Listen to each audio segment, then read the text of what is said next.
திரு பாலந்தாங்கி பழனிசாமி அவர்கள் இப்படித்தான் முதலமைச்சரானாரு. மக்கள் தேர்ந்தெடுத்தீங்களா அவர் முதலமைச்சரா? நீட் தேர்வை கேன்சல் பண்றதுக்கு நாங்க எடுக்காத முயற்சி கிடையாதுமா. நீட் தேர்வு எப்பமா வந்துச்சு? நீ கேக்குற கேள்வி, நீ தைரியமா கேள்வி கேட்கறல்ல, உனக்கு என்னோட பாராட்டுகள்மா. ஆனா நீட் தேர்வை கொண்டு வந்தது யாரு? 2010ஆம் ஆண்டு நாங்க கொண்டு வரல. 2010ஆம் ஆண்டு காங்கிரஸ் ஆட்சியில இருக்கும்போது திமுக கூட்டணி தான். ஆனா தமிழ்நாட்டுக்கு வந்துச்சா நீட்டு? ஏன்னா கலைஞர் விடல. கலைஞர் என்ன சொன்னாரு? நீட் தேர்வு நீங்க இந்தியா முழுக்க கொண்டு வாங்க, ஆனா தமிழ்நாட்டுக்கு வேணாம். மறைந்த முதலமைச்சர் ஜெயலலிதா இறந்த பிறகு 2017ஆம் ஆண்டு இந்த அதிமுக அடிமைகள் பாஜகவோட தொல்லை தாங்காம நீட் தேர்வு கொண்டு வந்து திணிச்சு அரியலூர் மாவட்டத்துல என்னுடைய சகோதரி அனிதாவோட நிக்கலமா 22 குழந்தைங்க இறந்திருக்கிறாங்க. இந்த 8 வருஷத்துல மட்டும் 22 குழந்தைங்க. ஓட்டு போனது யார் தெரியுமா? 4 பேரு அதிமுக சேர்ந்து ஆதரிச்சாங்க. நீட் தேர்வு வேணாம்னு சொன்னாங்க, சொல்லிட்டு ஓடி போயிட்டாங்க. ஆனா நீட் தேர்வு தமிழ்நாட்டுக்கு வேணும்னு சொன்னது யார் தெரியுமா?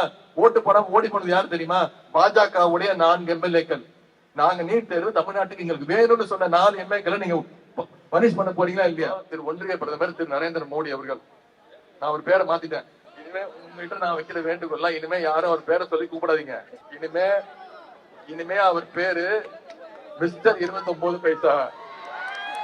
சொல்லுங்க, மிஸ்டர் 29 பைசா. ஏன் 29 பைசாங்கிறதுக்கு நான் காரணம் சொல்றேன்.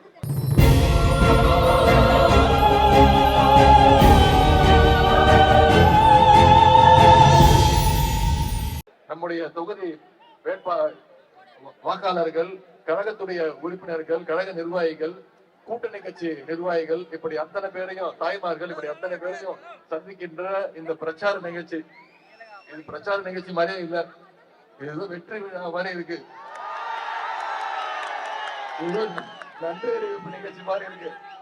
இந்த பிரச்சார நிகழ்ச்சியை ஒரு சிறப்பாக ஏற்பாடு செய்திருக்கக்கூடிய நம்முடைய கழக வேட்பாளராக போட்டியிடக்கூடிய முத்தமிழர் டாக்டர் கலைஞருடைய அன்பு மகள், நம்முடைய கழக தலைவர், தமிழக முதலமைச்சருடைய அன்பு தங்கை, என்னுடைய அக்கா, எனக்கு கூட பிறக்காத அக்கா, அவங்க அக்கா தமிழச்சி தங்கபாண்டியன் அவர்களுக்கு நம்முடைய வெற்றி சின்னம் உதயசூரிய சின்னத்துல வாக்கு செய்கின்ற இந்த பிரச்சார கூட்டத்தை இவ்வளவு சிறப்பாக ஏற்பாடு செய்திருக்கக்கூடிய மாண்புமிகு அமைச்சர் அண்ணன் திரு மா சுப்பிரமணியன் அவர்களே, இந்த கூட்டத்தை மிகச் சிறப்பாக ஒருங்கிணைத்துள்ள சென்னை தென்மேற்கு மாவட்ட கழக செயலாளரும் சட்டமன்ற உறுப்பினருமான அண்ணன் திரு மயிலை வேலு அவர்களே, சட்டமன்ற உறுப்பினரும் பகுதி கழக செயலாளருமான அண்ணன் திரு ஜே கருணாநிதி அவர்களே, சட்டமன்ற உறுப்பினரும் சென்னை தெற்கு மாவட்ட இளைஞரணி அமைப்பாளருமான சகோதரர் திரு பிரபாகர் ராஜா அவர்களே, முன்னாள் சட்டமன்ற உறுப்பினரும் மாநில இலக்கிய அணி செயலாளருமான அண்ணன் திரு வி பி கலைராஜன் அவர்களே, பகுதி கழக செயலாளர்கள் அண்ணன் திரு ஏழுமலை அவர்கள், அண்ணன் நந்தனம் மதி அவர்கள், அண்ணன் முரளி அவர்கள், அண்ணன் திரு மு ராசா அவர்கள், அண்ணன் திரு கே கண்ணன் அவர்களே, மாநில இளைஞரணியினுடைய மாநில துணை செயலாளர் சகோதரர் திரு எஸ் ஜோயல் அவர்களே, தலைமை செயற்குழு உறுப்பினர்கள் திரு தனசேகரன் அவர்களே, அண்ணன் திரு கோசு மணி அவர்களே, மாநில வர்த்தக அணி செயலாளர் அண்ணன் திரு காசி முத்துமாணிக்கம்மன் அவர்களே, சட்டமன்ற தொகுதி தேர்தல் பார்வையாளர்கள் அண்ணன் திரு சிவ சுப்பிரமணியன் அவர்களே, மாநில இளைஞரணியுடைய துணை செயலாளர் சகோதரர் திரு அப்துல் மாலிக் அவர்களே, வழக்கறிஞர் கன்னிகை ஸ்டாலின் அவர்களே, அணிகளுடைய மாநில நிர்வாகிகள் திரு எஸ் மோகன், தம்பிதுரை, கலைக்கதிரவன், ஜே அருண், அண்ணன் நந்தன நம்பிராஜன், அண்ணன் தசரதன் அவர்களே, மாவட்ட கழக நிர்வாகிகள் திரு சந்திரசேகர், திரு மு சத்யா, நந்தனம் வேதா, திரு என் அன்பழகன், திரு கே மலர் அவர்களே, மாவட்ட இளைஞரணி அமைப்பாளரும் மாநகராட்சி நியமன குழு உறுப்பினருமான என் அன்பு சகோதரர் திரு ராஜா அன்பழகன், மாவட்ட இளைஞரணி துணை அமைப்பாளர்கள் திரு உமாசங்கர், திரு விக்னேஷ், திரு தினேஷ் மாணிக்கம், அஸ்வின் குமார், திரு சி பிரகாஷ் அவர்களே, திரு என் துரை, லட்சுமிகாந்தன் உள்ளிட்ட அனைத்து வட்டக்கழக செயலாளர்களே, நிர்வாகிகளே, இந்தியா கூட்டணியில நம்மோட கூட்டணி வைக்கக்கூடிய, நம்முடைய தமிழ்நாட்டுல மதச்சார்பற்ற முற்போக்கு கூட்டணியில நம்மோட கூட்டணி வைத்திருக்கக்கூடிய திராவிடர் கழகம், காங்கிரஸ் பேரியக்கம், மார்க்சிஸ்ட் கம்யூனிஸ்ட் கட்சி, இந்திய கம்யூனிஸ்ட் கட்சி, விடுதலை சிறுத்தைகள் கட்சி, மறுமலர்ச்சி திராவிட முன்னேற்ற கழகம், ஆம் ஆத்மி கட்சி, இந்திய யூனியன் முஸ்லிம் லீக், மனிதநேய மக்கள் கட்சி, மக்கள் நீதி மையம், தமிழக வாழ்வுரிமை கட்சி உள்ளிட்ட அனைத்து தோழமை கட்சியை சேர்ந்த நிர்வாகிகளே, அன்பு சகோதரர்களே, சகோதரிகளே, கழகத்துடைய மூத்த முன்னோடிகளே, பெரியோர்களே, இங்கு ஆயிரக்கணக்கில் கூடியிருக்கக்கூடிய என் அருமை தாய்மார்களே,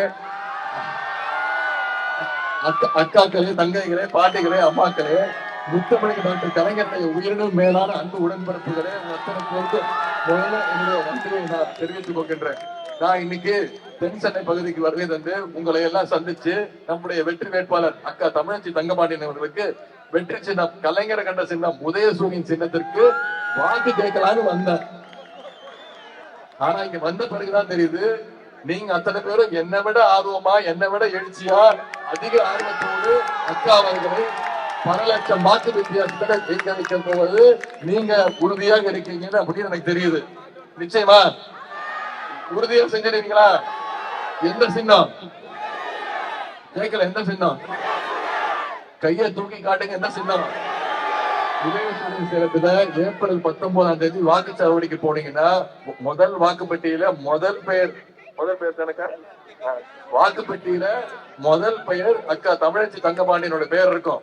அதுக்கு பக்கத்துல நம்முடைய வெற்றி சின்னம் உதயசூரியன் சின்னம் இருக்கும். அதுக்கு பக்கத்துல ஒரு பச்சை கலர் பட்டனோ இல்ல நீல கலர் ஒரு பட்டன் இருக்கும். அந்த பட்டன்ல போடுறீங்களே ஒரு ஓட்டு, அதுதான் மோடிக்கு வைக்கிற வேட்டு. வச்சிருக்கீங்களா? வச்சு ஆகணும். சென்ற முறை நம்முடைய கழக வேட்பாளர் அக்கா தமிழச்சி தங்கபாண்டியன் அவர்களை 2,63,000 வாக்கு வித்தியாசத்துல மிகப்பெரிய வெற்றியை தேடி கொடுத்தீங்க. அதற்கு நான் இந்த நேரத்தில் நான் நன்றி சொல்றேன்.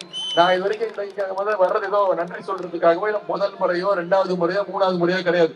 இந்த பகுதிக்கு இந்த தெருவுக்கே கிட்டத்தட்ட குறைந்தது ஒரு 20 முறையாவது வந்திருப்பேன். உங்களை எல்லாம் சந்திச்சிருக்கேன். அது மழை நீர் வெள்ளமா இருக்கட்டும், சுக துக்கங்களா இருக்கட்டும், எல்லாத்துலயும் உங்களுடைய குடும்பத்துல ஒருத்தனா நானாக இருக்கட்டும், நம்முடைய நாடாளுமன்ற உறுப்பினர் அக்காவா இருக்கட்டும், மாவட்ட கழக செயலாளர் அமைச்சர் மாசுவா இருக்கட்டும், நம்முடைய சட்டமன்ற உறுப்பினராக இருக்கட்டும், அனைத்து உங்களுடைய குடும்ப நிகழ்ச்சியில் அத்தனையிலும் கலந்துருக்கிறேன். அந்த உரிமையோட தான் இன்னைக்கு நான் உங்களை எல்லாம் சந்திச்சு வாக்கு கேட்க வந்திருக்கேன். அதே போல 2021 சட்டமன்ற தேர்தலில் விருகம்பாக்கம் தொகுதியில போட்டியிட்ட கழக வேட்பாளர் தென்சென்னையினுடைய மாவட்ட இளைஞரணி அமைப்பாளர் சகோதரர் திரு பிரபாகர் ராஜா அவர்களை கிட்டத்தட்ட 18,400 வாக்கு வித்தியாசத்துல வெற்றி பெற வச்சீங்க. அதற்கு இளைஞரணி செயலாளரா மீண்டும் என்னுடைய நன்றியை நான் தெரிவித்துக் கொள்கின்றேன். அதே போல மயிலாப்பூர் தொகுதியில போட்டியில கழக வேட்பாளர் அண்ணன் வேலு அவர்களை 12,800 வாக்கு வித்தியாசத்துல மிகப்பெரிய வெற்றியை தேடி கொடுத்தீங்க. அதற்கும் இந்த நேரத்துல என்னுடைய நன்றி தெரிவிச்சுக்கிறேன். அதே போல டி நகர் தொகுதியில தியாகராய நகர் தொகுதியில அண்ணன் கருணாநிதி அவர்களை மிகப்பெரிய வாக்கு வித்தியாசத்துல, மிகப்பெரிய வாக்கு வித்தியாசம் இல்ல 200 வாக்கு வித்தியாசம் ஜெயிக்க வச்சிருக்கீங்க. இந்த முறை அந்த தவறை செய்யாதீங்க. இந்த முறை அந்த தவறை செய்யாதீங்க. அதிகமான வாக்கு வித்தியாசத்துல அவரை ஜெயிக்க வைக்கணும். செய்வீங்களா? அவருக்கு அதிகமான வாக்கு வித்தியாசம் வந்தாதான் அக்கா அவர்கள் அதிகமான வாக்கு வித்தியாசம் ஜெயிக்க முடியும். சென்ற முறை அக்கா அவர்கள் வாங்கிய வாக்கு வித்தியாசம் 2,63,000 வாக்கு வித்தியாசத்துல வெற்றி பெற வச்சீங்க. இந்த முறை எத்தனை லட்சம் வாக்கு வித்தியாசத்துல ஜெயிக்க வைக்க போறீங்க? நீ சும்மா சொல்லிட்டு போயிருவீங்க. நான் எல்லாத்தையும் ஞாபகம் வச்சுப்பேன். 4ஆம் தேதி டிவியில பாப்பேன்.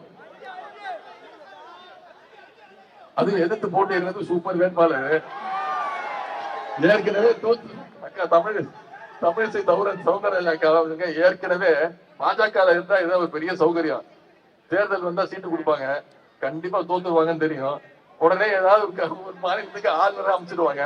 இந்த முறை புதுச்சேரிக்கு ஆளுநர் அமைச்சாங்க. அங்க மக்கள் ஓட ஓட அடிச்சு விரட்டுனாங்க. இப்ப மீண்டும் தென் சென்னையில போட்டிடுறதுக்காக ஆடு தானா வந்து தலையை நீட்டும் பாத்தீங்களா?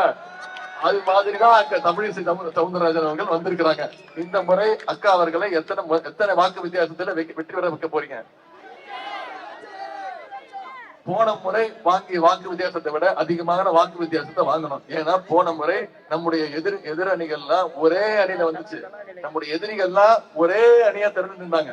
ஆனா இந்த முறை நம்முடைய எதிர் அணியினர் பிரிஞ்சுதான் வந்திருக்காங்க. எனவே இந்த முறை குறைந்தது 4 லட்சம் வாக்கு வித்தியாசத்துல நீங்க நம்முடைய அக்கா தமிழச்சி அவர்களை ஜெயிக்க வைக்கணும். ஜெயிச்சு வச்சு காட்டுவீங்களா? 4 லட்சம்.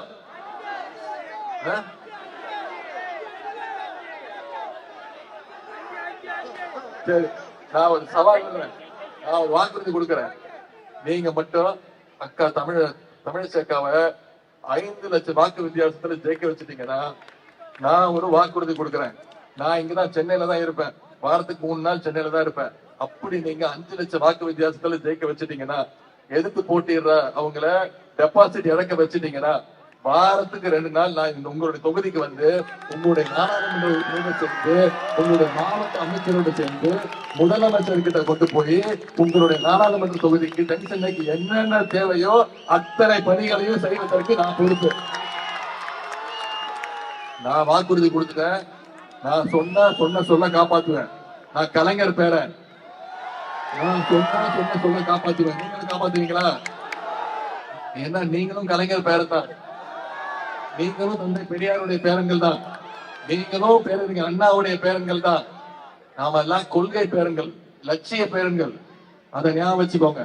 இதே எழுச்சி இன்னைக்கு ஏப்ரல் 2ஆம் தேதி, தேர்தல் ஏப்ரல் 19ஆம் தேதி. இன்னும் நம்ம கையில இருக்கிறது வெறும் 17 நாட்கள் தான். அடுத்த 17 நாட்கள் இதே எழுச்சியோடு இதே உணர்வோடு நம்ம தேர்தல் பிரச்சாரத்துல ஈடுபட்டோம்னா கண்டிப்பாக 4-5 லட்சம் வாக்கு வித்தியாசத்துல அக்கா அவர்கள் ஜெயிக்க போவது உறுதி. செஞ்சு காட்டுவீங்களா? சரி, இப்போ நம்முடைய தென்சென்னை நாடாளுமன்ற தொகுதி விருகம்பாக்கம், மயிலாப்பூர், தியாகராய நகர் இந்த பகுதிகளில் இந்த 3 வருஷத்துல நாம செஞ்சிருக்கக்கூடிய பணிகளை மட்டும் இங்க நானே ஞாபகப்படுத்த விரும்புறேன். விருகம்பாக்கத்தில் உள்ள 57 தெருக்களுக்கு புதிய கழிவுநீர் வடிகால் அமைக்கும் பணி நடைபெற்று வருகின்றது. விரைவில் இந்த பணிகள் முடிவரும். அதே போல் ரூபாய் 85 கோடி ரூபாய் மதிப்பீட்டுல 50 MLD திறன் கொண்ட புதிய கழிவுநீர் சுத்திகரிப்பு நிலையம் அமைக்கப்படும். ஏழை எளிய மக்கள் பயன்பெறுகின்ற வகையில 6 கோடி ரூபாய் மதிப்பீட்டுல உயர் ரக சமூக நலக்கூடம் அமைக்கின்ற பணிகள் நடைபெற்று வருகிறது. விரைவில் அது திறக்கப்படும். கடந்த ஆட்சியில நடைபெறாமல் இருந்த நகர்ப்புற வாழ்விட மேம்பாட்டு வாரிய குடியிருப்புகள் கட்டிடங்கள் கட்டி முடிக்கப்பட்டு பயனாளிகளுக்கு 1500 வீடுகள் ஒப்படைக்கப்பட்டு வருகின்றது. தொகுதி முழுவதும் ரூபாய் 65 கோடி ரூபாய் மதிப்பீட்டுல புதிய மழைநீர் வடிகால் கால்வாய் அமைக்கப்பட்டுள்ளது.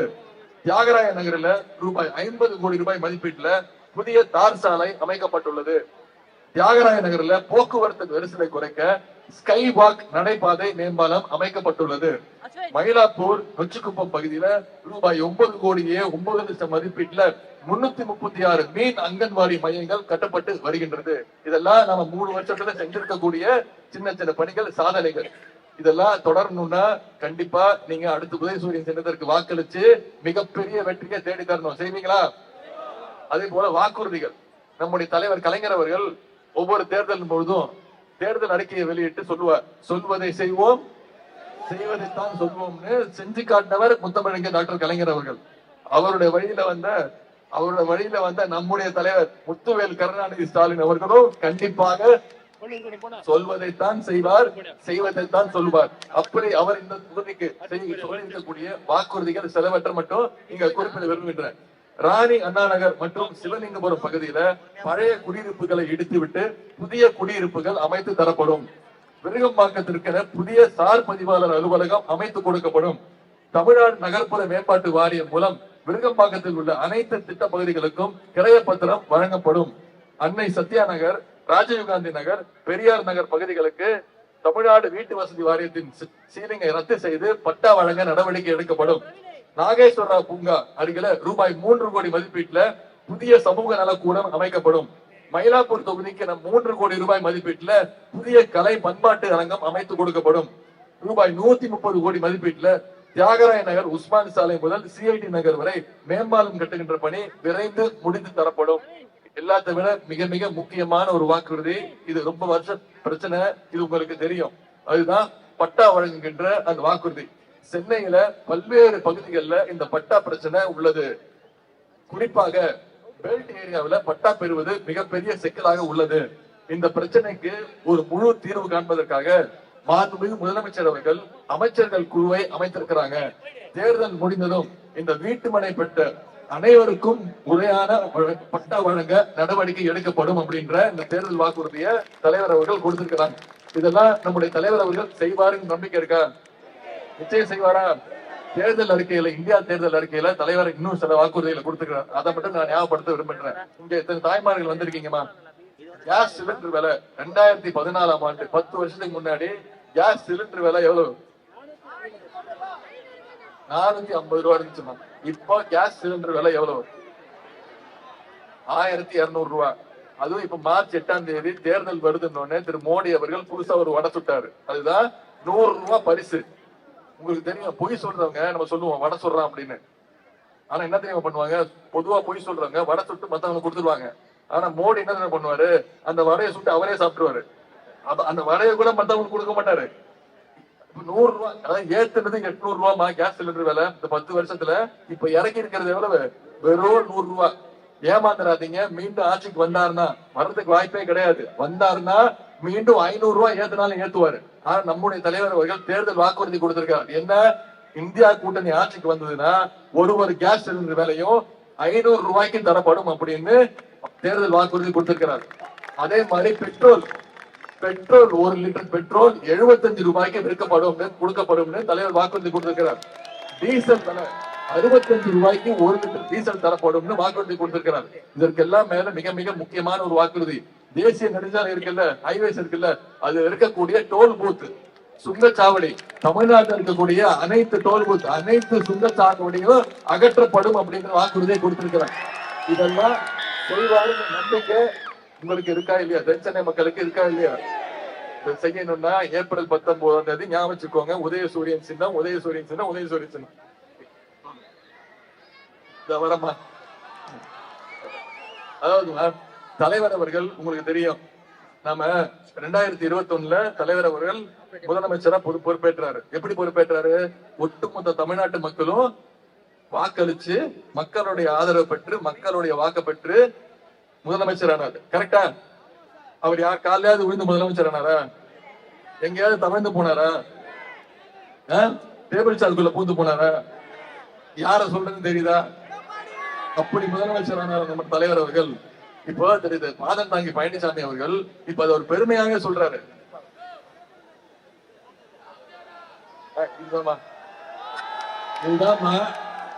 முன்னாள் முதலமைச்சர் திரு பாதம் தாங்கி பழனிசாமி அவர்கள் இப்படித்தான் முதலமைச்சரானாரு. மக்கள் தேர்ந்தெடுத்தீங்களா அவர் முதலமைச்சரா? செவ்வாழை பழமா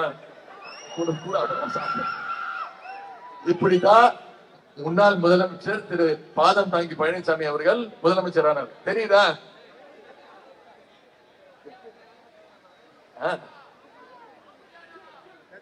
நீட் தேர்வை கேன்சல் பண்றதுக்கு நாங்க எடுக்காத முயற்சி கிடையாதுமா. நீட் தேர்வு எப்பமா வந்துச்சு? நீ கேக்குற கேள்வி, நீ தைரியமா கேள்வி கேட்கறல்ல, உனக்கு என்னோட பாராட்டுகள்மா. நீட் தேர்வை ரத்து பண்ணுவோம்னு போன முறை நாங்க சொன்னோம். ஆனா அதற்கான அத்தனை முயற்சிகளையும் எடுத்தோம். ஆனா நீட் தேர்வை கொண்டு வந்தது யாரு? 2010ஆம் ஆண்டு நாங்க கொண்டு வரல. 2010ஆம் ஆண்டு காங்கிரஸ் ஆட்சியில இருக்கும் போது திமுக கூட்டணி தான். ஆனா தமிழ்நாட்டுக்கு வந்துச்சா நீட்டு? ஏன்னா கலைஞர் விடல. கலைஞர் என்ன சொன்னாரு? நீட் தேர்வு நீங்க இந்தியா முழுக்க கொண்டு வாங்க, ஆனா தமிழ்நாட்டுக்கு வேணாம். ஏன்னா நாங்க தரமான கல்வி கொடுக்குறோம், 10ஆம் வகுப்புலயும் 12ஆம் வகுப்புலயும் தரமான கல்வி கொடுக்குறோம், எங்களுக்கு நுழைவுத் தேர்வு வேணாம். கிராமப்புறங்கள்ல இருந்து ஏழை எளிய மாணவர்கள் வந்து மருத்துவர் ஆகணுமே, எங்களுக்கு நீட் தேர்வு நுழைவுத் தேர்வை ரத்து பண்ணி கவுன்சிலிங் முறையில மருத்துவ சீட்டு கொடுத்தவர் டாக்டர் கலைஞர் அவர்கள். இன்னும் பெருமையா சொல்லட்டுமா, மறைந்த முதலமைச்சர் ஜெயலலிதா அம்மையார் அவங்க இருந்த வரைக்கும் நீட் தேர்வு வந்துச்சா? சென்ற 2019ஆம் தேர்தல நாடாளுமன்ற தேர்தலில் சகோதரர் ராகுல் காந்தி அவர்கள் சென்னைக்கு வந்தபோது நம்முடைய தலைவர் சொல்லி ராகுல் காந்தி அவர்கள் வாக்குறுதி கொடுத்தார். காங்கிரஸ் ஆட்சி அமைச்சோம்னா கண்டிப்பாக தமிழ்நாட்டிலிருந்து நீட் தேர்வு ரத்து செய்யப்படும் சொன்னார். இருக்கா? இப்போ நீட் தேர்வு எப்படி வந்துச்சு? அந்த அம்மா இறந்த பிறகு, மறைந்த முதலமைச்சர் ஜெயலலிதா இறந்த பிறகு 2017ஆம் ஆண்டு இந்த அதிமுக அடிமைகள் பாஜகவோட தொல்லை தாங்காம நீட் தேர்வு கொண்டு வந்து திணிச்சு அரியலூர் மாவட்டத்துல என்னுடைய சகோதரி அனிதா 1200க்கு 1176 மார்க். இந்நேரம் அனிதா உயிரோடு இருந்தா மருத்துவர் அனிதாவோட நிக்கலமா. 22 குழந்தைங்க இறந்திருக்கிறாங்க இந்த 8 வருஷத்துல மட்டும். 22 குழந்தைங்க. சென்ற வருஷம் குரோம்பேட்டை சேர்ந்த ஜெகதீஷ் என்ற பையன் கோச்சிங் கிளாஸ் போறதுக்கு என்கிட்ட பணம் இல்ல, எங்க அப்பாட்ட காசு இல்லைன்னு சொல்லி கடிதம் எழுதி வச்சுட்டு இறந்துட்டான். முத நாள் பையன் ஜெகதீசன், 2வது நாள் அவங்க அப்பா பேரு செல்வசேகர், அவரே எழுதி வச்சு இறந்துட்டாரு. என் பையன் ஒரே பையன் டாக்டர் ஆகணும்னு ஆசைப்பட்டான், அவனால ஆக முடியல, என்னால துக்கம் தாங்க முடியல, நானும் தற்கொலை பண்ணிக்கிறேன்னு நீட் தேர்வுக்கு ஒரு குடும்பத்தையே இழந்திருக்கிறோம். இப்போ நம்முடைய தேர்தல் அறிக்கையில தலைவர் சொல்லியிருக்கிறார், இந்தியா கூட்டணி ஆட்சிக்கு வந்ததுன்னா கண்டிப்பாக தமிழ்நாட்டிலிருந்து நீட் தேர்வுக்கு விலக்கு அளிக்கப்படும் இப்போ வாக்குறுதி கொடுத்திருக்கிறார். ஏமா நீட் தேர்வு விலக்குக்கு நாம ஆட்சிக்கு வந்த பிறகு அனைத்து விதமான முயற்சியும் செஞ்சிருக்கோம். நீதிமன்றத்துல இருக்கு, சட்டசபையில தீர்மானத்தை நிறைவேற்றணும். ஓட்டு போடாத யார் தெரியுமா? 4 பேரு அதிமுக சேர்ந்து ஆதரிச்சாங்க. நீட் தேர்வு வேணாம்னு சொன்னாங்க, சொல்லிட்டு ஓடி போயிட்டாங்க. ஆனா நீட் தேர்வு தமிழ்நாட்டுக்கு வேணும்னு சொன்னது யார் தெரியுமா? ஓட்டு போடாம ஓடி போனது யார் தெரியுமா? பாஜகவுடைய 4 எம்எல்ஏக்கள். நாங்க நீட் தேர்வு தமிழ்நாட்டுக்கு எங்களுக்கு வேணும்னு சொன்ன 4 எம்எல்ஏக்களை நீங்க பனிஷ் பண்ண போறீங்களா இல்லையா? தங்கச்சி உங்க பேர் என்ன? அகஸ்தியாவா? அகஸ்தியா அகஸ்தியாவா? அகஸ்தியாக்கு எல்லாம் கை தட்டுங்க. இந்த மாதிரிதான்மா இது. எப்படி ஜல்லிக்கட்டு போராட்டம் தடை பண்ணாங்கல்ல, ஜல்லிக்கட்டு போராட்டத்தை தடை பண்ணாங்கல்ல, இனிமே தமிழ்நாட்டுக்குள்ள ஜல்லிக்கட்டு நடக்காதுன்னு சொன்னாங்கல்ல. ஆனா எப்படிமா நடந்துச்சு? அதை மிகப்பெரிய ஒரு மக்கள் போராட்டமா மாத்தணும்ல. மாணவர்கள் எல்லாம் போய் மெரினால போய் உட்கார்ந்தாங்கல்ல. இது மாதிரி ஒவ்வொரு அகஸ்தியாவும் குரல் கொடுக்கணும். இது மக்கள் போராட்டமா மாறினா மட்டும்தான். அதுக்கு நான் முன்னிற்கிறேன். நான் 50 லட்சம் கையெழுத்து வாங்குறேன்னு சொல்லி 85 லட்சம் கையெழுத்து வாங்கினேன். மக்கள் போராட்டமா அதை மாத்தினேன். இப்படி ஒவ்வொருத்தரும் கேள்வி கேட்கணும். திரு மோடி அவர்கள் வந்தாருன்னா அக்கா தமிழிசை வருவாங்க, வாக்கு கேட்டு வருவாங்க. அப்ப அவங்க கிட்ட கேளுங்க, ஏங்க நீங்க வந்து நீட் தேர்வை வந்து ரத்து செய்ய மாட்டீங்கன்னு கேளுங்க. அவங்க என்ன பதில் சொல்றாங்கன்னு பாப்போம்.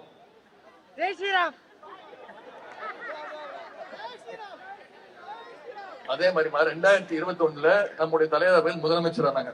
அப்போ என்ன நிலைமைன்னு உங்களுக்கு தெரியும். சென்னையில மட்டும் இல்ல, இந்தியால என்ன நிலைமைன்னு தெரியும். கோவிட் இரண்டாவது பேரலை, செகண்ட் வேவ். மோடி என்ன பண்ணாரு? வந்து பார்த்தாரா? உங்களுக்கு ஏதாவது நிதி கொடுத்தாரா? இழப்பீடு ஏதாவது கொடுத்தாரா? என்ன பண்ணாரு? எல்லாரும் வீட்டுக்குள்ள போய் ஒளிச்சுக்கோங்க, வீட்டை விட்டு யாரும் வெளில வராதிங்க, வீட்டை விட்டு வெளில வந்தீங்கன்னா கைது செய்வோம், தடியடி நடத்துவோம். ஆனா ஒன்னே ஒண்ணு சொன்னாரு. என்ன தெரியுமா சொன்னாரு? எல்லாரும் வந்து விளக்கு பிடிங்க, பெல் அடிங்க, கையில ஒரு தட்டு வச்சுக்கோங்க, ஒலி எழுப்புங்க, அந்த சவுண்ட கேட்டு கோவிட் வைரஸ் பயந்து ஓடி போயிருக்கு சொன்னவர் தான் ஒன்றிய பிரதமர் திரு மோடி அவர்கள். ஆனா நம்முடைய தலைவர் என்ன பண்ணாரு? அப்போ மறைந்த நடிகர், நகைச்சுவை நடிகர் திரு விவேக் அவர்கள், அவர் இறந்துட்டார். அந்த ஊசி போட்டு அடுத்த நாள் இறந்துட்டார். ஆனா அவர் அதனால இறக்கல. ஆனா தமிழ்நாடு முழுக்க மக்கள், தமிழ்நாடு மட்டும் இல்ல, இந்தியாவில் இருக்கக்கூடிய அத்தனை பேரும் பயந்துட்டாங்க. ஊசி போட்டா இறந்து போயிடும் போல இருக்கு, அதுக்கு இந்த 15 நாள் கோவிடோட இருந்துடலாம் அப்படின்னு பயந்துட்டாங்க. ஆனா நம்முடைய தமிழக முதலமைச்சர் அவர்கள் தான் விழிப்புணர்வு ஏற்படுத்தினாங்க. முதல்ல அந்த கோவேக்சின் ஊசியை போட்டுக்கிட்டு மக்கள் அத்தனை பேரும் போடணும்னு சொல்லி கோயம்புத்தூர்ல போய் ஒரு மருத்துவமனையில இருக்கக்கூடிய அந்த கோவிட் வார்டுக்குள்ள பிபி கிட்ட போட்டுக்கிட்டு உள்ள போய் அவங்களுக்கு எல்லாம் தரமான மருத்துவமனை பார்க்கப்படுதா அப்படின்னு இந்தியாவிலேயே ஆய்வு செஞ்ச கோவிட் வார்டை போய் ஆய்வு செஞ்ச ஒரே தைரியமான முதலமைச்சர் நம்முடைய தலைவர் தான். தலைவருக்கு அந்த பெருமைன்னா தமிழ்நாட்டு மக்களுக்கு உங்களுக்கு ஒரு பெருமை இருக்கு. என்ன தெரியுமா? இந்தியாவிலேயே முதல்ல அதிகமான ஊசியை போட்டு, ஊசி போட்டா மட்டும்தான் கோவிட்ல இருந்து வெளில வர முடியும்னு ஒட்டுமொத்த இந்தியாவுக்கே வழிகாட்டியா இருந்து விழிப்புணர்வு ஏற்படுத்தினது தமிழ்நாட்டு மக்கள் நீங்க தான். அந்த பெருமை உங்களுக்கு தான். அப்பதான் நம்ம ஆட்சி அமைச்சோம். கடும் நிதி நெருக்கடி. தலைவர் முதலமைச்சர் ஆனாரு. வந்து முதல் கையெழுத்து என்ன போட்டாரு? மகளிருக்கு கட்டணம் இல்லா பேருந்து வசதி திட்டத்தை கொடுத்தாரா இல்லையாமா? இப்ப எங்க போனாலும் எங்க பார்த்தாலும் பிங்க் பஸ் தான். பிங்க் பஸ் ஃபுல்லா மகளிர் தான், குழந்தைங்க தான், மாற்றுத்திறனாளிகள் தான். இது வரைக்கும் அதாவது ஆண்கள்லாம் பெண்கள் கிட்ட கத்துக்கணும். ஒரு திட்டத்தை அரசு செயல்படுத்தினா அதை எந்த அளவுக்கு அதிகமா உபயோகப்படுத்தணும்னு பெண்கள் கிட்ட தான் கத்துக்கணும். இதை நான் நகைச்சுவைக்காக சொல்லல, உங்களுக்கு கிண்டல் பண்ண சொல்லல. அதுதான் திட்டத்துடைய வெற்றி. இந்த 3 வருஷத்துல மட்டும் எத்தனை பயணங்களை நீங்க மேற்கொண்டிருக்கீங்க தெரியுமா? டேட்டா புள்ளி விவர கணக்கோட சொல்றேன். 460 கோடி முறை பயணம் பண்ணிருக்கீங்க. எத்தனை முறை? 460 கோடி முறை பயணம் பண்ணிருக்கீங்க. அதுதான் அந்த திட்டத்துடைய வெற்றி. அதுதான் இந்த திராவிட மாடல் அரசுடைய வெற்றி. அதுதான் அந்த முதலமைச்சருடைய வெற்றி. இப்ப யாரும் அது பிங்க் பஸ் கூப்பிடுறது இல்ல. தலைவரோட பேரை சொல்லி ஸ்டாலின் பஸ் தான் செல்லமா கூப்பிடுறாங்க. அந்த அளவுக்கு அந்த திட்டம் மக்கள் கொண்டு போய் சேர்ந்திருக்கு.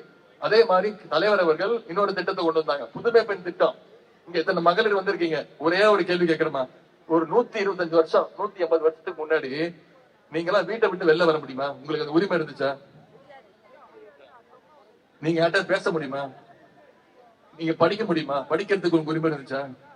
இன்னொன்னு கேட்கிறேன், நீங்க மேலாடை ஒதுக்கி போட்டிருக்கீங்கல்ல, நீங்க மேலாடை உடுத்துறது கூட உங்களுக்கு உரிமை கிடையாது 125 வருஷத்துக்கு முன்னாடி. ஆனா அதையெல்லாம் எதிர்த்து போராடி பெண்கள் விடுதலைக்காக போராடியவர், 97 வயசு வரைக்கும் போராடியவர் தான் தந்தை பெரியார் அவர்கள். பெண்கள் வீட்டை விட்டு வெளில வரணும், பெண்களுக்கான பல திட்டங்களை கொண்டு வந்ததுதான் பேரறிஞர் அண்ணா அவர்கள். பெண்களுக்கு தாத்தாவோட சொத்துல, தந்தையோட சொத்துல பாதி உரிமை வேணும், சொத்துல சம உரிமை வேணும் அப்படின்னு சட்டத்தை போட்டதுதான் டாக்டர் கலைஞர் அவர்கள். அவர் தலைவர் கலைஞர் வழியில் நம்ம தலைவர் அவர்கள் இப்போ ஒரு புதுமை பெண் அப்படின்னு திட்டம்.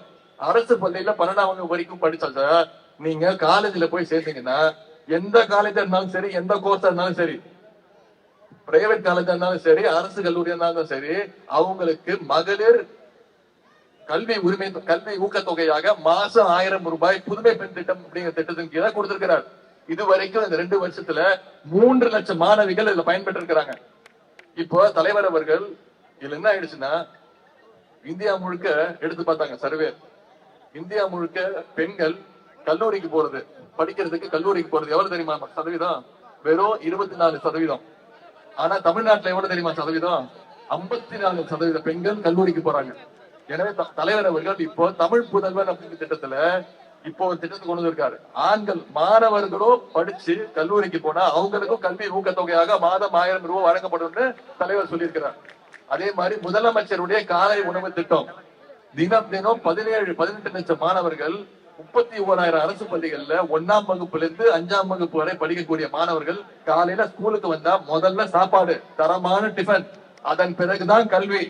இப்ப பெற்றோர்கள் மாணவர்கள் எல்லாம் வாழ்த்துறாங்க, என் குழந்தைய பாத்துக்கிறதுக்கு நம்முடைய திராவிட மாடல் அரசு இருக்கு, என் குழந்தைக்கு சாப்பாடு போட்டு கல்வி கொடுக்க நம்முடைய முதலமைச்சர் இருக்கிறார்னு தைரியமா வாழ்த்தி அனுப்புறாங்க. இதற்கெல்லாம் முத்தாய்ப்பாக வந்ததுதான் கலைஞர் மகளிர் உரிமை தொகை திட்டம். வருதா? வந்துருச்சா? சிலருக்கு வந்திருக்கு, சிலருக்கு வரல. நான் ஒத்துக்கிறேன், உங்க மைண்ட் வாய்ஸ் தான் எனக்கு கேக்குது. என்ன சொல்றீங்க? எழுத்து வீட்டு பொண்ணுக்கு வந்துருச்சு, எனக்கு வந்து வரல, எனக்கு வந்துருச்சு, பக்கத்து வீட்டு பொண்ணுக்கு வரல.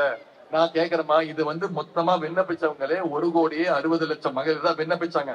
இதுல இப்போ இந்த 6 மாசத்துல மட்டும் செப்டம்பர் மாசம் ஆரம்பிச்சு 1,18,00,000 மகளிருக்கு இந்த கலைஞர் மகளிர் உரிமை தொகையை கொடுத்துட்டோம். இது சரி செய்யப்பட்டு வெரிபிகேஷன் செய்யப்பட்டு இன்னும் அந்த துறைக்கு நான் தான் அமைச்சர், நானும் நிதி அமைச்சர் தான் பொறுப்பு. நான் பொறுப்பு எடுத்துக்கிறேன், நான் வாக்குறுதி கொடுக்கிறேன். இன்னும் ஒரு 6-7 மாதங்கள்ல கண்டிப்பாக தகுதியுள்ள அந்த 1,60,00,000 மகளிருக்கு கலைஞர் மகளிர் உரிமை தொகை திட்டம் கண்டிப்பா வரும். 1,16,00,000 மகளிருக்கு கொடுத்த கலைஞர் தலைவர் அவர்கள் முதல்வர் அவர்களுக்கு இன்னொரு 40 லட்சம் பேருக்கு கொடுக்க முடியாதா? கொடுக்க மனசு வராதா? கண்டிப்பா கொடுப்பாரா மாட்டாரா? இதெல்லாம் நடக்கணும்னா நீங்க ஏப்ரல் 19ஆம் தேதி வாக்குச்சாவடிக்கு போய் உதயசூரியன் சின்னத்துல வாக்களிச்சு நம்முடைய அக்காவை மிகப்பெரிய வாக்கு வித்தியாசம் ஜெயிக்க வைக்கணும். செய்வீங்களா? நாம இந்த பக்கம் ஒரு பக்கம் நம்ம என்ன சொல்றோம், நாம செஞ்சிருக்கக்கூடிய சாதனைகள், இருமா பேசி முடிச்சிடமா, நாம செஞ்சிருக்கக்கூடிய சாதனைகள், திட்டங்கள், நம்ம என்ன செய்ய போறோம், வாக்குறுதிகள், இதெல்லாம் சொல்லிட்டு இருக்கோம். எதிர்பக்கம் திரு ஒன்றிய பிரதமர் திரு நரேந்திர மோடி அவர்கள், நான் ஒரு பேரை மாத்திட்டேன்,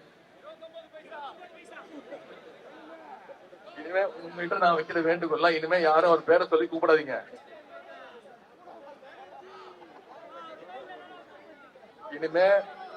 இனிமே அவர் பேரு மிஸ்டர் 29 பைசா. சொல்லுங்க, மிஸ்டர் 29 பைசா, மிஸ்டர் 29 பைசா. இதுவே செல்ல காசுதான். ஏன் 29 பைசாங்கிறதுக்கு நான் காரணம் சொல்றேன். என்ன தெரியுதாமா?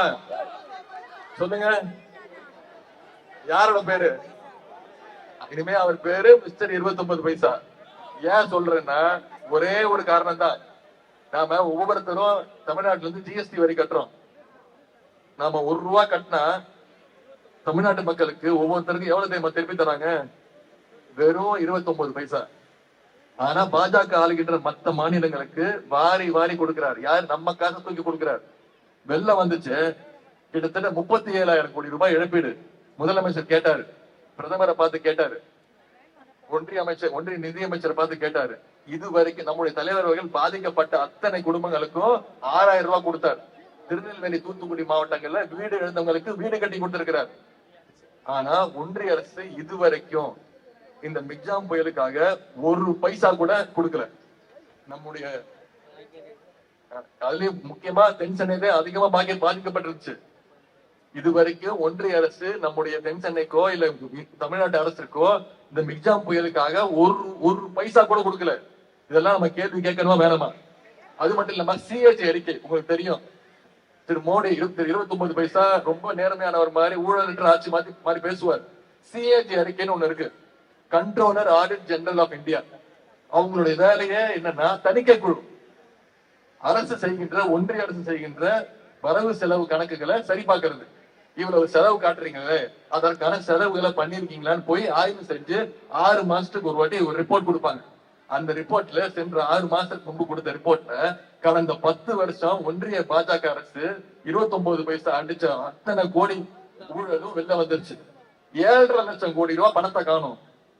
ஒன்றிய அரசு செலவு செஞ்ச 7,5 லட்சம் கோடி பணம் எங்க போச்சுன்னு யாருக்குமே தெரியல. கேட்டா பதில் சொல்ல மாட்டேங்கிறாரு. என்ன தெரியுமா கணக்கு காட்டியிருக்காங்க? 1 கிலோமீட்டர் ரோடு போடுவதற்கு 250 கோடி ரூபாய் செலவு செஞ்சிருக்கிறாங்க. எவ்வளவு? 1 கிலோமீட்டர் ரோடு போடுவதற்கு 250 கோடி ரூபாய் செலவு செஞ்சிருக்கிறாங்க.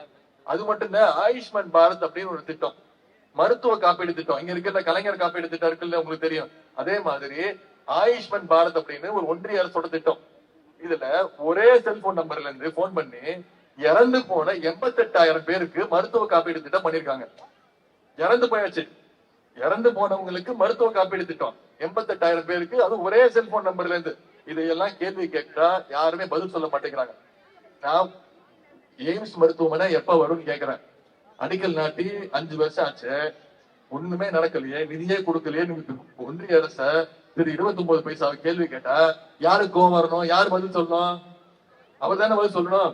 ஆனா யாருக்கு கோவம் வருது? பாதம் தாங்கி பழனிசாமி கோவம் வருது. அவர் பதில் சொல்றாரு. ஏன்? 2 பேருக்குள்ள செட்டிங், கள்ளக்காதல். வேற என்ன? 10 வருஷமா கூட ஆட்சியில, கூட்டணி ஆட்சியில் இருந்து கொண்டு தமிழ்நாட்டுக்கு இருந்த அனைத்து உரிமைகளை விட்டு கொடுத்து, சிஏல ஆரம்பிச்சு நீட் தேர்வுல இருந்து அனைத்து உரிமைகளையும், கல்வி உரிமை, மொழி உரிமை, நிதி உரிமை, இப்படி அனைத்தையும் விட்டு கொடுத்து தமிழ்நாட்டு மக்களுக்கு மிகப்பெரிய துரோகத்தை அழைச்சிருக்கிறாங்க ஒன்றிய பாஜகவும் அடிமை அதிமுகவும். எப்படி சென்ற 2021 தேர்தல்ல அடிமைகளை விரட்டி அடிச்சு தமிழ்நாட்டுக்கு விடியல் ஆட்சியை கொடுத்தீங்களோ, அதே மாதிரி வருகின்ற இந்த தேர்தல்ல அடிமைகளுடைய ஓனர்ஸ், எஜமானர்கள், அவங்களையும் விரட்டி அடிச்சு ஒட்டுமொத்த இந்தியாவுக்கும் விடியல் ஆட்சியை நீங்க கொடுக்கணும். கொடுப்பீங்களா? வர்ற ஜூன் 3ஆம் தேதி முத்தமிழர் டாக்டர் கலைஞருடைய 101வது பிறந்த நாள்.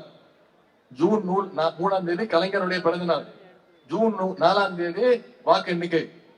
சென்ற நாடாளுமன்ற தேர்தலில் 40 தொகுதி, தமிழ்நாடு புதுச்சேரியில 40ல 39 தொகுதி ஜெயிச்சோம். இந்த முறை முத்தமிழர் டாக்டர் கலைஞர் அவர்களுக்கு 40க்கு 40 தொகுதி ஜெயிச்சு அவருடைய காலடியில அந்த பரிசை நாம வச்சாதான் நாம கலைஞருக்கு செய்யக்கூடிய உண்மையான அன்பு. அதை செய்வோமா? செஞ்சு காட்டுவோமா? உங்களை எல்லாம் அன்போடு கேட்கிறேன், பண்போடு கேட்கிறேன், பாசத்தோடு கேட்கிறேன், உரிமையோடு கேட்கிறேன், உங்கள் வீட்டு பிள்ளையாக இருந்து கேட்கிறேன். இன்னும் பெருமையா சொல்லணும்னா தலைவருடைய மகனாக இருந்து கேட்கிறேன். இன்னும் பெருமையா குறிப்பா சொல்லணும்னா முத்தமிழர் டாக்டர் கலைஞருடைய பேரனாக இருந்து கேட்கிறேன். ஆதரிப்பீர். உதயசூரியன், உதயசூரியன், உதயசூரியன். உங்களுடைய அன்புக்கும் வரவேற்புக்கும் நன்றி, நன்றி, நன்றி.